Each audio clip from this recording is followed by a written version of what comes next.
ادع إلى سبيل ربك بالحكمة. السلام علیکم ورحمۃ اللہ وبرکاتہ۔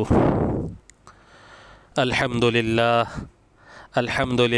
نحمده ونستعینه ونستغفره ونؤمن به ونتوکل علیہ ونعوذ باللہ من شرور انفسنا ومن سیئات اعمالنا، من يهده الله فلا مضل له ومن يضلله فلا هادي له، ونشهد أن لا إله إلا الله وحده لا شريك له، ونشهد أن سيدنا وشفيعنا ونبينا وحبيبنا وسندنا وأولانا ومولانا محمدا عبده ورسوله، أرسل الله إلى كافة الناس بشيرا ونذيرا وداعيا إلى الله بإذنه وسراجا منيرا. أما بعد فأعوذ بالله من الشيطان الرجيم. بسم الله الرحمن الرحيم. والفجر وليال عشر. صدق الله مولانا العظيم. محترم بزرگوں اور دوستوں، ان قریب ہم لوگ چند دنوں ہی میں انشاءاللہ العزیز ذی الحجہ کے مبارک مہینے میں داخل ہو جائیں گے۔ اللہ تبارک و تعالی نے مختلف مہینوں اور دنوں کو دیگر مہینوں اور دنوں پر کچھ خصوصی فضیلت عطا فرمائی ہے۔ یوں تو ہر دن ہر مہینے اللہ تبارک و تعالی ہی کے بنائے ہوئے ہیں، اور کسی دن اور مہینے میں اپنی ذاتی کوئی خصوصیت نہیں ہے، لیکن حق تعالی نے اپنی خصوصی رحمتوں کے نزول کے لیے اپنے بندوں پر اپنی خصوصی رحمتوں کے نازل کرنے کے لیے کچھ مخصوص اوقات کو منتخب فرما لیا، کچھ اوقات کو مخصوص فرما لیا کہ میرے بندے ان اوقات اور مواقع کا بھرپور فائدہ اٹھاتے ہوئے خوب میری عبادت کر مجھے راضی کرنے کی سعی اور کوشش کریں۔ انہی ایام اور اوقات میں قابل ذکر اور انتہائی اہمیت کے حامل ایام ماہ ذی الحجہ کے ابتدائی 10 دن ہیں، جسے عشرہ ذی الحجہ کہتے ہیں۔ قرآن کریم میں اور رسول کریم صلی اللہ علیہ وسلم کے فرمودات اور ارشادات میں بہت کثرت سے اس عشرہ ذی الحجہ کے اعمال اور فضائل وارد ہوئے ہیں۔ چنانچہ علماء ان ایام کو افضل الایام الدنیا بھی فرماتے ہیں کہ یہ دنیا کے سب سے بہتر ایام ہیں، دنیا کے سب سے بہتر دن ہیں۔ اللہ تبارک و تعالی نے قرآن کریم میں سورۃ الفجر میں جن 10 راتوں کی قسم کھائی ہے، اس سے مراد جمہور مفسرین نے یہی ذی الحجہ کے پہلے عشرے کی 10 راتیں لی ہیں۔ حق تعالی ارشاد فرماتے ہیں والفجر، قسم ہے فجر کے وقت کی، پھر فرمایا ولیال عشر، قسم ہے 10 راتوں کی۔ ابن کثیر رحمۃ اللہ علیہ اور دیگر جمہور مفسرین فرماتے ہیں کہ ولیال عشر سے ذی الحجہ کی 10 راتیں مراد ہیں۔ اب اندازہ لگائیں ہم خود ہی کہ وہ 10 راتیں کس قدر قابل قدر و منزلت اور کس قدر فضیلت والی ہوگی، جن 10 راتوں کی قسم حق تعالی قرآن کریم میں کھا رہے ہوں۔ ان 10 راتوں کی عظمت کا ہم خود اندازہ لگائیں۔ اس عشرے کی راتوں میں عبادت کرنا اور اس ذی الحجہ کے پہلے عشرے کے دنوں میں روزہ رکھنا، اس کی خاص فضیلت حدیث مبارکہ میں ارشاد فرمائی گئی ہے۔ گویا اللہ تعالیٰ کی عبادت کے لیے ان 10 دنوں اور 10 راتوں سے بہتر کوئی زمانہ ہو نہیں سکتا۔ چنانچہ حدیث پاک میں رسول کریم صلی اللہ علیہ وسلم نے ارشاد فرمایا کہ سال میں کوئی بھی دن ایسے نہیں ہیں کہ جن میں اللہ تبارک و تعالیٰ کو اپنی عبادت اتنی زیادہ محبوب ہو جتنی ان ذی الحجہ کے پہلے عشرے کے دنوں کی عبادت اللہ کو محبوب ہے۔ چنانچہ ترمذی کی حدیث ہے جس کے الفاظ کچھ اس طرح ہیں کہ رسول کریم صلی اللہ علیہ وسلم نے ارشاد فرمایا کہ اللہ تعالیٰ کی عبادت کے لیے عشرہ ذی الحجہ یعنی ذی الحجہ کے یہ پہلے 10 دن سے بہتر کوئی زمانہ نہیں۔ کوئی سی بھی نفل عبادت ہو، نماز ہو، روزہ ہو، صدقات ہو، خیرات ہو، تلاوت ہو، تسبیحات ہو، اذکار ہو، وہ ان دنوں میں اللہ رب العزت کو بہت ہی زیادہ محبوب ہیں اور افضل ہیں۔ محبوب بھی ہیں اور افضل بھی ہیں۔ اور ان دنوں کے اعمال جب حق تعالیٰ کو بہت زیادہ محبوب ہیں تو پھر حق تعالیٰ ان دنوں کی عبادت پر، یہ مبارک دنوں کی عبادت پر خصوصی اجر و ثواب بھی اپنے بندوں کو مرحمت فرماتے ہیں۔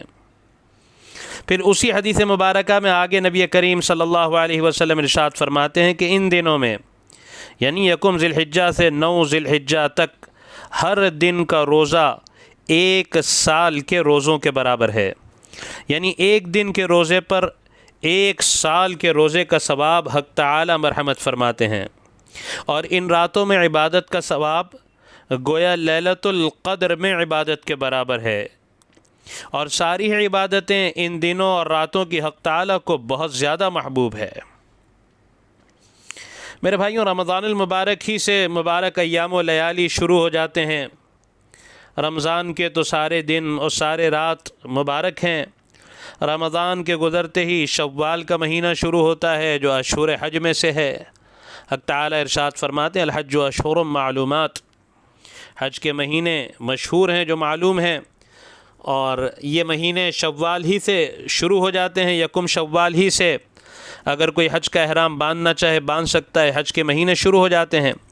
پھر ذی القعدہ بھی حج کا مہینہ ہے۔ پھر ذی الحجہ میں تو بعض خاص عبادتیں شریعت نے مشروع فرمائی جو ان دنوں کے ساتھ خاص ہے، جو عام دنوں میں انجام نہیں دی جاتی۔ جیسے ذی الحجہ کے چاند نظر آنے کے بعد جسے قربانی کرنی ہو اس کے لیے مستحب ہے کہ وہ اپنے بال و ناخن نہ کاٹے یہاں تک کہ اس کی قربانی ادا ہو جائے۔ چنانچہ حضرت ام سلمہ رضی اللہ تعالی عنہ سے روایت ہے کہ نبی کریم صلی اللہ علیہ وسلم نے ارشاد فرمایا کہ جب تم ذی الحجہ کا چاند دیکھ لو اور تم میں سے کسی کا قربانی کرنے کا ارادہ ہو تو وہ اپنے بال اور ناخن کاٹنے سے رک جائے۔ بس یہاں یہ بھی عرض کرتا چلوں کہ یہ بھی یاد رہے کہ فقہا نے اسے مستحب قرار دیا ہے۔ اب اس سے متعلق اور بھی بعض چیزیں ہیں جو علماء سے، مفتیان کرام سے ہمیں معلوم کرنی چاہیے۔ بہرحال اللہ تعالیٰ کے حکم میں بے شمار حکمتیں ہوا کرتی ہیں۔ اس حکم میں بھی بہت ساری حکمتیں ہوگی۔ ایک حکمت علماء نے یہ بھی لکھی ہے کہ یہ زمانہ چونکہ حج کا زمانہ ہے اور ساری دنیا کے کونے کونے سے بے شمار عازمین بیت اللہ کی طرف روانہ ہوتے ہیں، اور عازمین کو حالت احرام میں کئی چیزوں سے روک دیا جاتا ہے۔ ان میں سے حاجی حالت احرام میں ہوتا ہے، اس حالت احرام میں اسے بال نکالنے سے بھی روک دیا جاتا ہے۔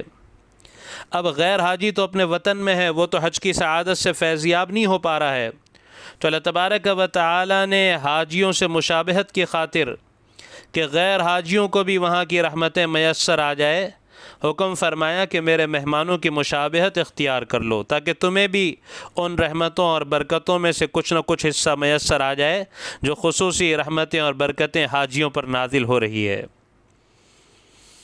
اب میرے بھائیوں، عرفے کے دن کو تو حق تعالیٰ نے خصوصی فضیلت عطا فرمائی ہے 9 ذی الحجہ کو۔ ویسے تو 9 دنوں میں سارے کے سارے دن روزہ رکھنے کی فضیلت ہے جو میں نے عرض کیا آپ کی خدمت میں، لیکن 9 ذی الحجہ یوم العرفہ میں غیر حاجی کے لیے روزہ رکھنے کی بڑی فضیلت ارشاد فرمائی۔ چنانچہ مسلم شریف کی روایت ہے کہ رسول مقبول صلی اللہ علیہ وسلم نے ارشاد فرمایا کہ 9 ذی الحجہ کا روزہ، یوم عرفہ کا روزہ 1 سال پہلے اور 1 سال بعد کے گناہوں کا کفارہ ہے۔ یہاں یہ بھی ذہن میں رکھیں کہ جو شخص میدان عرفہ میں ہو، حالت احرام میں، حج میں ہو، اس کے لیے یہ روزہ مستحب نہیں ہے، اس لیے کہ رسول مقبول صلی اللہ علیہ وسلم نے حج کے موقع پر عرفے کے دن روزہ نہیں رکھا۔ نیز حضرت حفصہ رضی اللہ تعالیٰ عنہ فرماتی ہیں کہ 4 اعمال ایسے ہیں جن کو رسول کریم صلی اللہ علیہ وسلم نے کبھی نہیں چھوڑا، اس کا اہتمام فرمایا۔ ایک عاشورہ یعنی 10 محرم الحرام کا روزہ، دوسرا عشرہ ذی الحجہ کے روزے، تیسرا ہر مہینے کے 3 روزے، اور چوتھے فجر کی 2 سنتیں۔ ابو داؤد شریف کی روایت ہے کہ رسول کریم صلی اللہ علیہ وسلم ذی الحجہ کے 9 روزے اور عاشورہ کا روزہ اور ہر مہینے کے 3 روزے کا اہتمام فرمایا کرتے تھے۔ اب اگر کوئی شخص اپنی کسی کمزوری کی بنا پر مکمل ابتدائی 9 دنوں کے روزے نہ رکھ سکے تو کم از کم یوم عرفہ 9 ذی الحجہ کا روزہ تو ضرور رکھ لینا چاہیے، اس لیے کہ کتنی بڑی فضیلت ابھی ہم نے سنی کہ حق تعالیٰ 1 سال پہلے اور 1 سال بعد کے گناہوں کو معاف فرما دیتے ہیں۔ ایک اور خاص عبادت ان ایام میں تکبیر تشریق ہے۔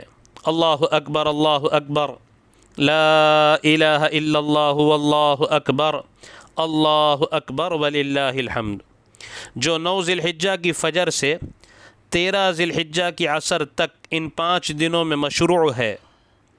ہر نماز کے بعد ان ایام میں، ان تاریخوں میں مردوں کو فرض نماز کے بعد بلند آواز سے اور مستورات کے لیے آہستہ آواز میں ان تکبیرات کا پڑھنا واجب ہے۔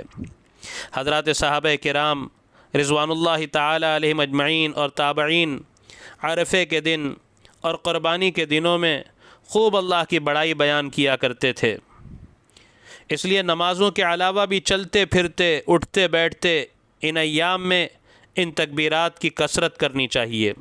صحابہ کرام رضی اللہ تعالیٰ عنہ ان دنوں میں بازاروں میں بھی ان تکبیرات کو بلند کیا کرتے تھے۔ اللہ تعالیٰ نے گویا ان دنوں کو گویا منتخب ہی فرمایا ہے کہ ان دنوں میں اس کی کبریائی بیان کی جائے، گلی کوچے اللہ کی کبریائی اور تکبیرات سے گویا گونجنے لگے۔ اب ہمارے درمیان سے اس کا اہتمام ختم ہوتا جا رہا ہے۔ اب بھی آپ جا کر دیکھیں، عربوں کے یہاں اس کا بڑا اہتمام ہے اور ہمارے درمیان سے یہ سنت ختم ہوتی جا رہی ہے۔ بخاری شریف میں ہے کہ حضرت ابو ہریرہ رضی اللہ تعالیٰ عنہ اور عبداللہ ابن عمر رضی اللہ تعالیٰ عنہما ان دنوں میں بازاروں میں نکلتے اور بلند آواز سے تکبیر کہتے، اللہ اکبر، لا الہ الا اللہ واللہ اکبر وللہ الحمد۔ ان کی آواز کو سن کر دیگر لوگ جو بازاروں میں بیٹھے ہوتے وہ بھی تکبیر پڑھنے لگتے۔ صحابہ ان دنوں میں اپنے بستروں پر، اپنے خیموں میں، بازاروں میں، اپنی مجلسوں میں بھی بآواز تکبیر بلند کیا کرتے تھے۔ اسی طرح عید الاضحیٰ کی نماز کو جاتے وقت بھی بلند آواز سے ان تکبیرات کو کہنا سنت ہے، اللہ اکبر، لا الہ الا اللہ واللہ اکبر وللہ الحمد۔